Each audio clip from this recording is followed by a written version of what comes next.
Hello everyone, আসসালামু আলাইকুম। আমি চলে আসলাম নতুন আরেকটি ভিডিওতে। আশা করছি যে যেখান থেকে আমার ভিডিওটি দেখছেন আল্লাহর রহমতে সবাই ভালো আছেন। আলহামদুলিল্লাহ, আমরাও ভালো আছি।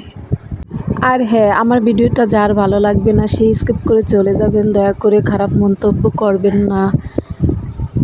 আর যাদের ভালো লাগবে তারা একটি লাইক দিয়ে আমার ভিডিওটা শুরু করবেন। দয়া করে স্কিপ করবেন না। আমি সারাদিন কি করলাম তো আপনাদের সাথে সেটাই শেয়ার করব। দেখতে চাইলে আমার পুরো ভিডিওটা দেখুন। আশা করছি একটু হলেও ভালো লাগবে।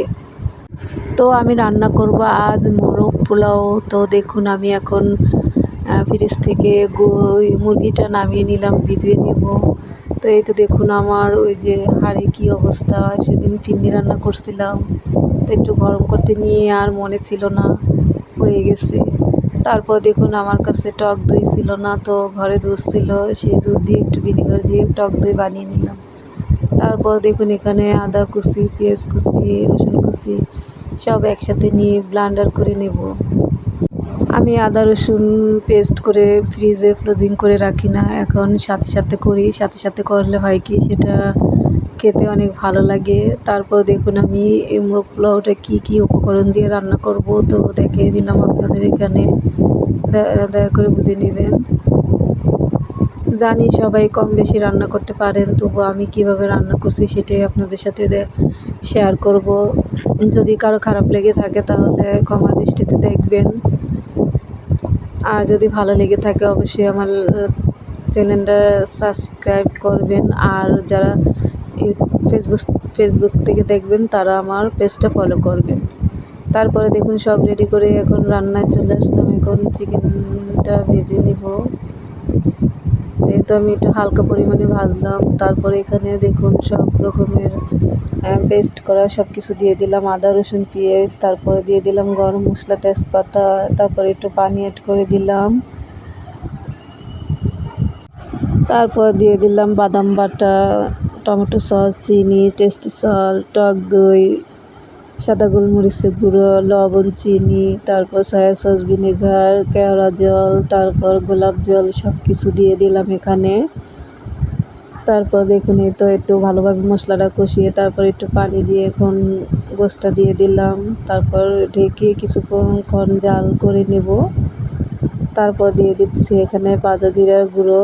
আসলে আমি সবসময় ভাজা জিরার গুঁড়ো ইউজ করি, তাই আমার কাছে কাঁচা জিরা গুঁড়ো আসছিল না, তাই ভাজাটাই দিলাম। অবশ্যই কাঁচাটা দিলে ভালো হতো। তারপর আমার রান্না শেষ। এখন আমি পোলাও ভাতটা বসিয়ে দিলাম। এই তো আমার ভাতটা হয়ে গেছে, এখন আমি দমে দিব।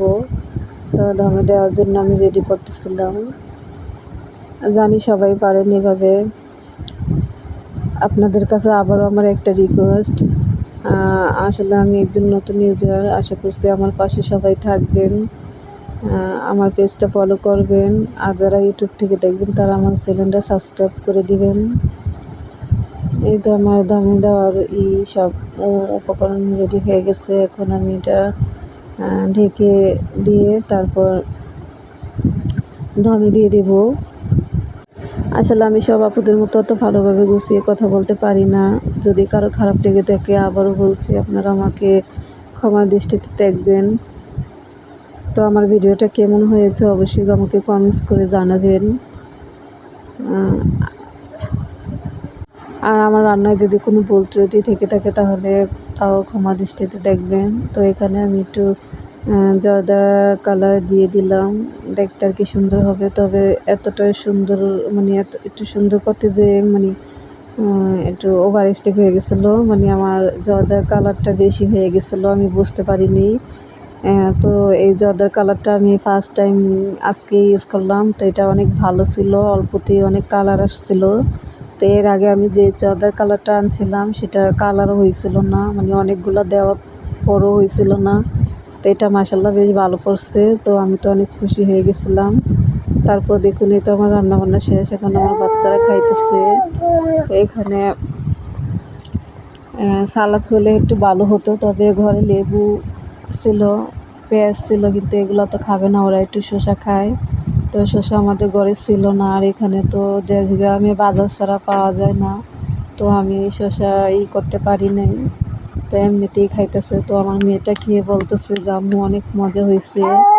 তো তোমার রান্না এরকম আমাদের রান্না করে খাওয়াবা, বলতেছে বাইরের রান্নার থেকেও তোমার রান্না অনেক মজা। তো আমার রান্নার ফাইনাল লুকটা কেমন আসছে সেটাও আমাকে কমেন্টস করে জানাবেন। আশা করছি আমার ভিডিওটা আপনাদের একটু হলেও ভালো লাগছে। আর যারা আমার ভিডিওটা এত ধৈর্য সহকারে দেখেছেন তাদেরকে অসংখ্য ধন্যবাদ। আর হ্যাঁ, আপনারা কোনো খারাপ মন্তব্য করবেন না কেউ। তো আমার বিছানায় বেডশিট ছিল না, ওই দিন আমি বেডশিটটা উঠাইছিলাম, তো বিছাবো সময়ের জন্য বিছাতে পারিনি বাচ্চাদের জন্য। আর তাছাড়া ওই দিন আমার মনটা ভীষণ খারাপ ছিল। তো আমার মন যখন খারাপ থাকে তখন আমি কোনো কাজ টাজ করি না, আমার ভালো লাগে না কোনো কাজ করতে। তো কাদের এরকম হয় অবশ্যই কমেন্টস করে জানাবেন। মন খারাপ হলে আমার খেতে কোনো কাজ করতে ভালো লাগে না। তো আজকের ভিডিওটা এই পর্যন্তই, সবাই ভালো থাকবেন।